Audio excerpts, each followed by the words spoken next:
Hey friends, Katrina from Different Drummer Dance here. It is time for a Tip Tuesday, and today I'm talking all about self-care for dancers. So if you check my blog, I wrote a post this week about self-care for dancers, and this is coming up for me because I just came out of a 7-week marathon of summer dance camps between the East Coast and the West Coast, and I'm feeling it. I am super pooped.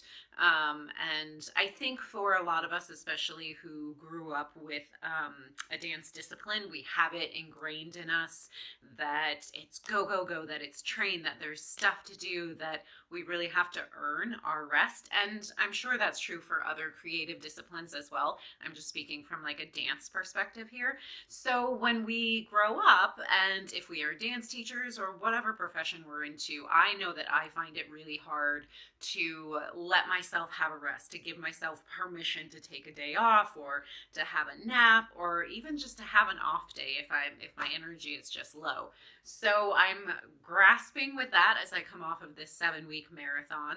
And I also talked about this in my Instagram stories. I by no means have all of the answers. This is still something that I'm trying to figure out and navigate my way through.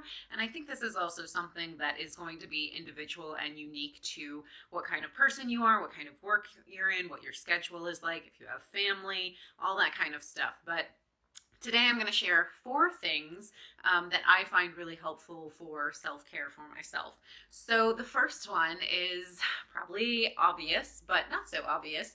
It is rest. Duh, I know. And you're probably like, Katrina, if it was only that easy. I know, I hear you. But here's the other part of resting is delegating. So if you own a studio, then you really have to make like those priorities clear with yourself. Like, what is the one thing that has to get done by you, and can you delegate those other things to staff members, to family, to friends, to parents, if you've got like a planning kind of parent board that helps you out.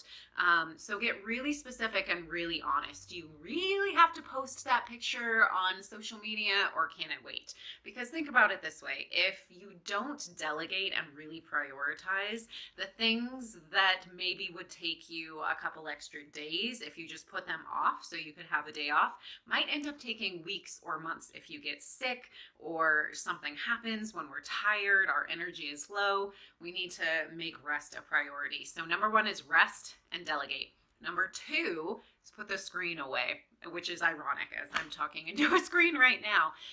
But I think we also know that there's something that can be very draining about being on screens all day long. So again, this goes back to number 1 about delegating and really prioritizing your time. Number 3 goes along with number 2. Get outside, put the screen away, go outside, go for a walk, go for a bike ride, even just hop in your car, play some good tunes, and go for a ride. That is one of the things for me that if I'm in a funk or I'm not feeling well or my energy is just low, just changing the scenery and even going for like a 5-10 minute walk is really good at clearing my head. Now, if you are a dancer and you're like at a program or intensive and you have a set schedule, this might be a little bit more challenging. But again, it's about prioritizing. So go to bed an hour earlier, maybe don't make that phone call, don't go out to dinner or stay up chatting with your friends, whatever it is. You really need to prioritize your time so that rest is number 1. Because if you're not resting, you're not recuperating, you're not regenerating, and you're not going to have the energy for the things that you want to continue to do. So if you're a dancer in an intensive, maybe you are clocking off a little bit earlier, not staying on the screen so long, even just finding 5-10 minutes in between a class to put your feet up on the wall and do some deep breathing. And then number 4, this is a really fun one. Take yourself on an artist's date. So if you're not familiar with Julia Cameron and her amazing book, The Artist's Way, I can't recommend it enough. This book literally changed my life and my approach to creativity and how I do my work when I first read it about 3-4 years ago now. So I'll leave the link below if you want to check that out.